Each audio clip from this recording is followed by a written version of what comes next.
Allez, bonjour à vous toutes et à vous tous. Notre invité Hugo Kaspersky vient de combattre pour le championnat WBA intercontinental et malheureusement, il a perdu son combat face à un grand champion français. Hugo, bonjour. Bonjour. Alors, je dis un grand champion français, ça s'est pas forcément passé comme tu le pensais quand on combat un très grand champion. Déjà, je remercie Assoum et donc toute l'équipe d'encadrement puisque j'ai été mis dans un hôtel très bien.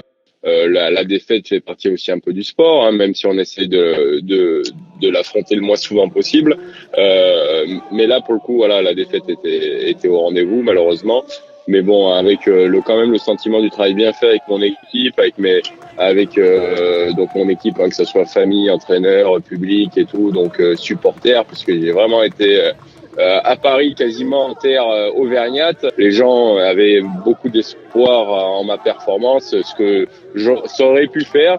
Après voilà, il y a eu quand même de nombreux coups bas qui n'ont pas été sanctionnés par l'arbitre, qui me font un peu sortir malheureusement de mon match. Par contre, après sportivement, voilà, l'arbitrage était quand même plus que en faveur pour le champion, puisque même dans les vestiaires, on me dit voilà, t'es ouvert, on arrête le combat, il gagne. Lui, il est ouvert, on arrête le combat, il gagne. Je dis mais en fait, quoi qu'il arrive, il gagne quoi. Ouais, voilà, c'est ça. Ah bon, d'accord.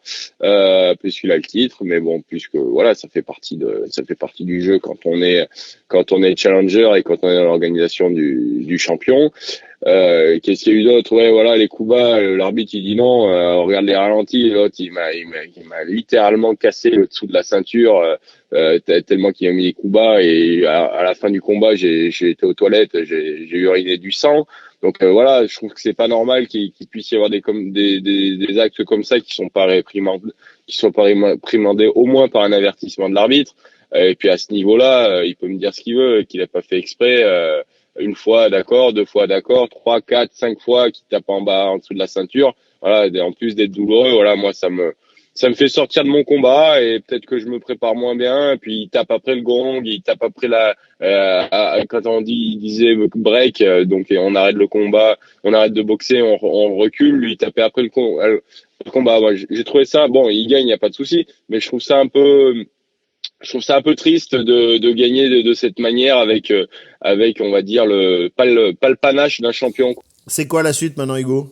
Eh ben moi je suis reparti à l'entraînement, hein, parce que là j'ai vraiment une équipe autour de moi, que ce soit donc René Mastil, Stéphane Maury, ou l'équipe d'Aulnay-sous-Bois, Nasser, Halim, Mohamed, enfin tous les copains d'Aulnay-sous-Bois. J'ai vraiment une équipe au top qui m'ont suivi du démarrage, et qui avec qui ça se passe au top. Donc voilà, on en a bien parlé. Donc voilà. Après, on va dire une année presque d'inactivité, de repartir sur un combat aussi important, c'était peut-être un peu gourmand de ma part. Mais voilà, comme j'avais dit précédemment, j'aime les challenges, j'aime me mettre la barre haute, et donc voilà, c'est une défaite, mais c'est pas une défaite pour stopper, c'est une défaite pour se remettre en question, retravailler, et puis aller de l'avant surtout. Bon, allez, on te souhaite bien évidemment que cette année 2020 t'apporte plein de combats et plein de réussites et plein de victoires. Et comme tu l'as dit, il y a beaucoup d'engouement, hein. Là, on aime la boxe en Auvergne et tu as été bien beaucoup et très soutenu. Et c'est vrai que on a besoin. On a besoin de grands champions, de grandes championnes en boxe, et tu es un petit peu le porte-parole, hein, et le porte-étendard de ce sport dans notre région. Merci beaucoup.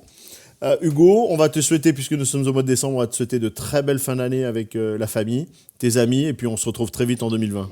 Et je souhaite de très bonnes fêtes également à ceux qui t'écoutent, parce qu'on a besoin aussi de mecs comme toi qui poursuivent un peu le cheminement avec les sportifs, pour voilà parler un peu de leur victoire ou défaite. Mais voilà, on a besoin de toi, et on a besoin de public comme ceux qui t'écoutent. Voilà, donc merci beaucoup de me soutenir et voilà, d'être là pour les sportifs. C'est vraiment tout à votre honneur, les gars, donc, et les femmes, hein, pas de sexisme bien évidemment. Donc voilà, merci beaucoup, et puis j'espère à très vite pour de nouvelles aventures avec des victoires pour notre belle région. Ouais, pas de souci. Et puis dans quelques jours, on aura également l'interview de Sylvain Thomas, qui est le responsable de Né pour combattre, c'est du MMA, et avec sa fille, qui est également bien une future championne. On continuera à parler sport de combat sur Auvergne Légende du Sport. Voilà, bien on vous souhaite une belle journée, une belle soirée, une belle nuit, si vous écoutez en plein milieu de la nuit cette interview. Et on se dit à très vite pour une prochaine interview.